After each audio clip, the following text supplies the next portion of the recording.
Hey guys, welcome to White Mountain Arms. My name is Vince, and today we're going to go ahead and go over a somewhat unique firearm, depending on who you are, that is in this case here. And so grab something to drink and something to eat and get comfy, and let's get started.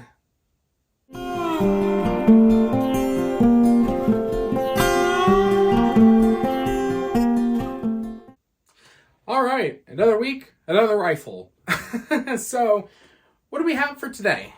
Well, you might find this a little interesting, at least for some, but definitely informative in some way. What I have here is a Chinese Type 56 SKS, chambered in 7.62 by 39, which coincidentally is the same exact round that the infamous AK-47 is chambered in. Speaking of AK-47, this gun was the precursor to that. I'll explain a little bit deeper in just a moment. But before I start diving into the history of this firearm, a huge shout out to AJI Firearms in Apache Junction, Arizona. This is where I bought this rifle from, and definitely a big shout out to them for letting me buy it from them. They do have a lot of selection as far as firearms are concerned, and they are definitely a go-to place for me, personally, to go and find firearms. They have a pretty big selection of mil-serp stuff. I know they have some sporterized stuff, even though I'm not a big fan of sporterized items, even though I technically own one, but nonetheless, they do have some sporterized stuff. They do have some mil-serp stuff that has not been messed around with as far as changing of anything in particular. They also have a wide variety of other stuff, even if it's been changed over in various types of conditions. They are very fair with their prices, and they're definitely somebody, and it's a business that I would recommend as far as going to if you are in the Phoenix area.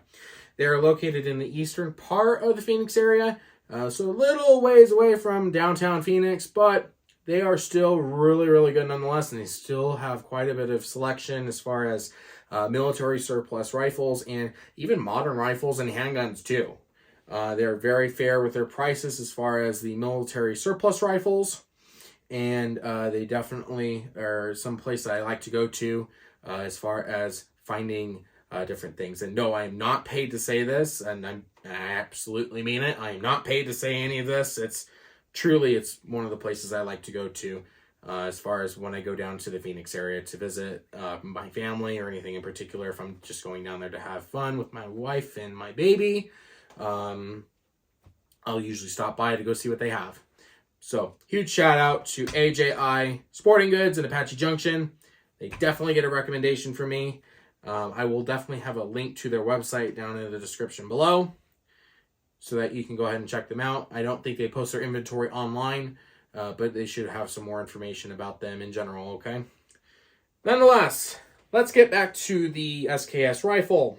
So, this particular rifle here was made in 1979 by Norinco. Norinco was actually mostly formed in 1980 by the Chinese government. It's a subsidiary of the government. They deal with a lot of defense items, like a lot of military defense items for China and for various other governments that they work with. And they also produced the SKS firearms and sold them in general. And there was an importer that actually used to import these into the United States at the time when they were being sold. So, this firearm particularly is numbers matching on the receiver, the magazine cover, the trigger guard, bolts, wherever you can think of. The only place that is not numbers matching is the stock. Unfortunately, either this rifle was re-arsenaled at one point, or I'm not too sure as far as what happened with the stock, but it was changed to a different stock The stock is a little bit older than the rifle itself, since the last 4 of the stock end in 4283, whereas the rifle ends in 4903. Also, fun fact with this rifle, since this rifle has a 10 millionth digit serial number, the 4903 essentially means that this would have been the 4,903rd rifle that came from that factory in 1979. Speaking of factory, the factory arsenal was 136 for this firearm, which is pretty common for a lot of Norinco SKSs. It does have iron sights that go about to 1,000 meters or yards, and but nonetheless, it's in really good shape, and it has a 10-round black box magazine is what it's called, and it does use stripper clips. It is cut out for stripper clips, and you can upgrade these to detachable magazines. I've seen some. They're called the duckbill magazines. They're very similar to the AK platform, where they kind of curve out, and they have kind of a piece here that attaches, and that's why it gets the name duckbill. They're a little expensive. I know that they make some drums for them too, which hold about 80 rounds, and I would definitely love to get one day, but unfortunately, they're like $120, so might have to wait for a little while. But nonetheless, your safety's right here. It's a pretty rudimentary safety, honestly. There's a little piece that comes up right up on the top of the trigger here, and when you push the trigger down, it doesn't move it. It just hits the back of the safety. So it's a pretty rudimentary safety, actually. But nonetheless, it's really cool. On the back of the stock here, there is a little place where you can go ahead and push down. It's a little circle you can push down, and then something will kind of hit your finger and pop out. And what pops out is your cleaning kit. This cleaning kit had so much cosmoline on it. It was crazy. It was covered in cosmoline when I first bought this rifle. If you don't know what cosmoline is, you will find out. If you are just getting into military surplus rifles, you will find out what cosmoline is. I've had to experience it many times before, and this was the worst case of it. I mean, it was just, this whole thing was covered. And what's in here, and I'll go ahead and put a picture up on the top of the screen here, is the part for your pad to go in to the bore so that you can go ahead and clean it, and the brush so that you can as well clean it out and make sure that everything looks good there. And then you have a pick to go ahead and take down this lever here on the rifle receiver so that you can go ahead and do a field strip of the firearm. And you have obviously have the whole thing it sits in, and this cap here. Well, every part that is used here can be used when you clean your firearm. This can be used as the handle, and this goes on the end of the barrel to essentially close it all off. And then as well, to complete this cleaning kit, you do have a rod up here right below your bayonet. I'm not going to pull this out because this is going to be a pain to put back in. But you do have your cleaning rod there, just very similar to the AK platform as far as where that's located. So you do have some place to be able to store all your cleaning material and everything other than your pads, obviously. But nonetheless, it goes right back where it started. You just put it in here, and then you just press down, and then you just kind of get it to meet this circular thing here. It may take just a little bit, and just be careful. You may grab your finger, and then let it spring back, and you're good to go. So, nonetheless, the SKS unfortunately met its demise as far as the Type 56 is concerned, being imported in the United States by Polytech by Atlanta, Georgia. Well, from Atlanta, Georgia in particular. Unfortunately met its demise in 1994 when President Bill Clinton had signed a declaration or made an executive order. I can't remember per se. If you do know exactly what I'm talking about, put it in the comments down below. Definitely would appreciate that. But nonetheless, the President Bill Clinton had essentially advised that certain things were not allowed to be imported from China anymore, and that it was considered as restricted.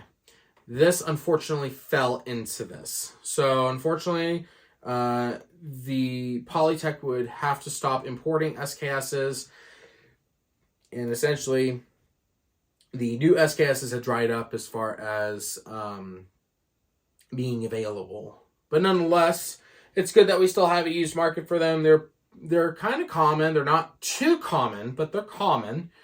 And you can pick them up. As far as the making of this video, I have seen them for about $500, depending on what you're looking for. This one in particular was about $570 for its condition. I know that some others can go for a little bit more and even a little less. Depends on the condition. But nonetheless, I'm going to read off of my iPad here because we're going to talk about the SKS history. More so how it came to be. And the inventor's name is a little bit hard to kind of pronounce. It's in Russian, obviously. And so we want to make sure that I'm pronouncing as accurately as I can, or as close as I can. So nonetheless, the SKS in general was made by Sergei Gavrilovich Simonov in 1943. There have been some reports of it being possibly made earlier, around 1941, or started being produced, or not produced, but started being prototyped in about 1941. But from a lot of sources, from what I've shown, it was 1943. And the Soviet Union had allowed it for pre-production use in the military, just to kind of test it and get all the bugs out in 1945. That's why sometimes you'll hear this rifle referred to as the SKS-45. It's not as common, but sometimes you may refer to it as that because of that pre-production. And so as far as that was concerned, the rifle was approved for use in the Soviet military in 1949. So they did drop the 45 and move to the 49 after the SKS. So you may hear that referenced as well. And fun fact, actually, the AK-47, where did the 47 come from? Literally came from the pre-production date of 1947. Well, pre-production year of 1947. So when the AK-47 cleared pre-production and was ready to go, the Soviet military also adopted it in 1949. So you had these two running side by side. Well, you can see which one won on that one. So obviously the AK-47 was the rifle that won the military for the Soviets. And this rifle was used in some aspects, but it wasn't used as heavily as the AK-47 was. Well, obviously this not the patent, but the rifle design had pretty much caught wind everywhere else, and China fell in love with this kind of rifle. And to be honest with you, China was actually the one that had held on to this rifle, especially as far as the Type 56 SKS, until quite recently when they upgraded to a newer, more modern firearm. Russia, even to this day, Russia uses these firearms, not the 56 obviously, but the SKS, to use in their ceremonies, for military ceremonies or anything in particular involving the military. They use these rifles for those ceremonies. So it's really cool to see that they're still being used. They're not phased out as far as being in Russia. They are in China. I don't know how long ago they phased these out, but in Russia, they're still being used for ceremony services within the military.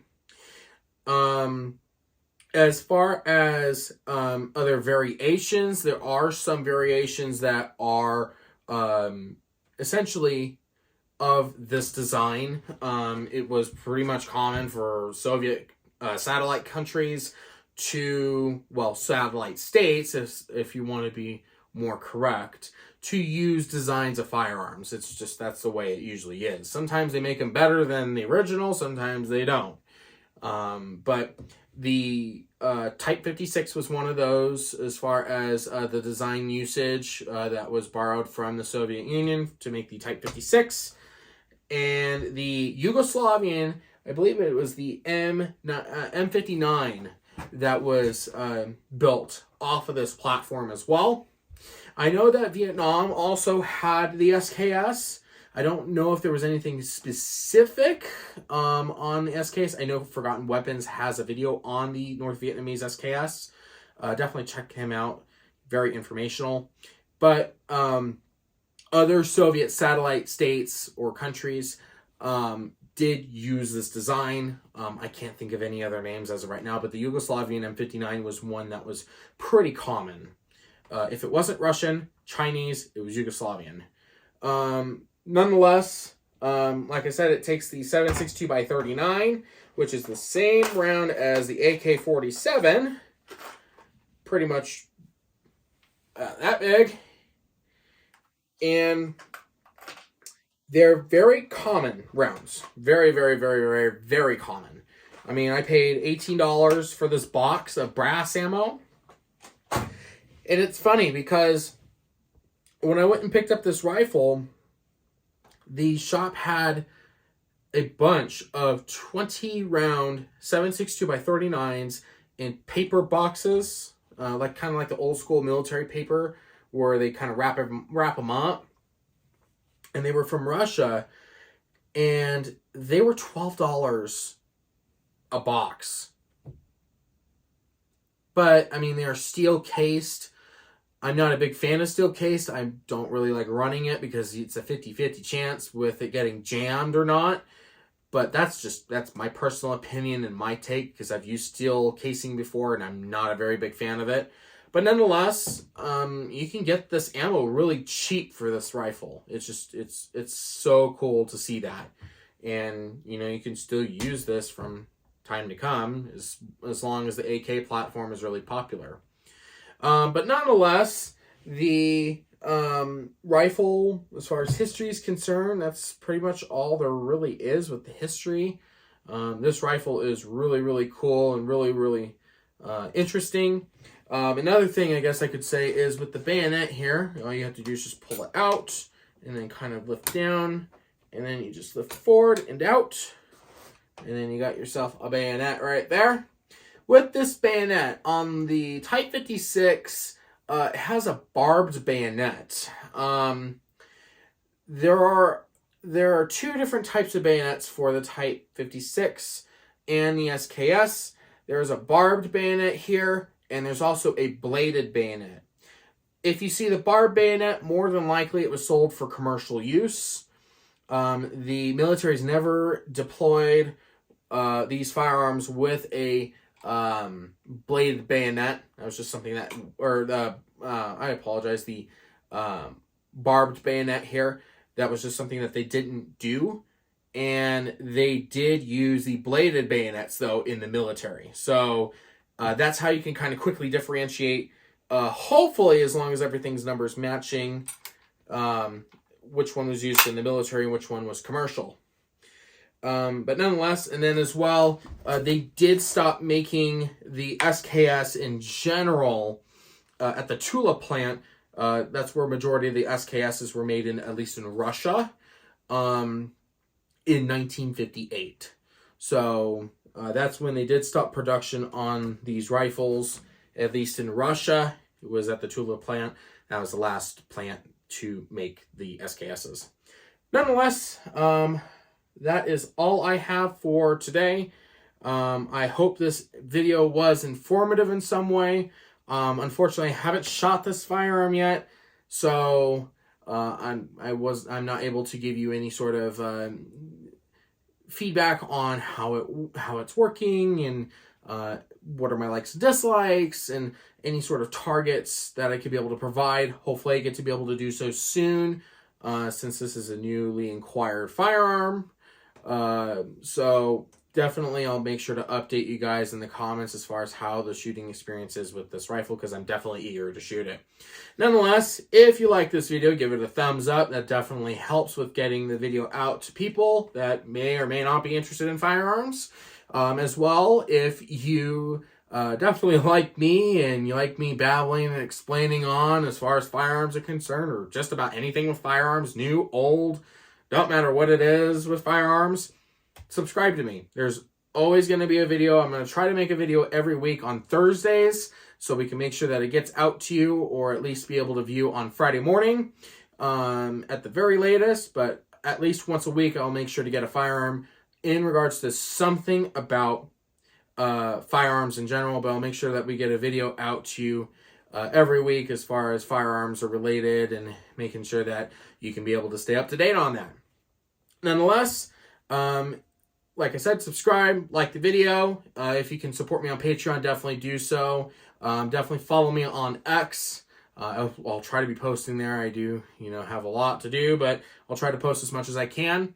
And then once again, a huge thanks to AJI for allowing me to pick up this firearm and be able to have a great experience with getting this firearm purchased, and being fair with me as far as pricing is concerned on this firearm.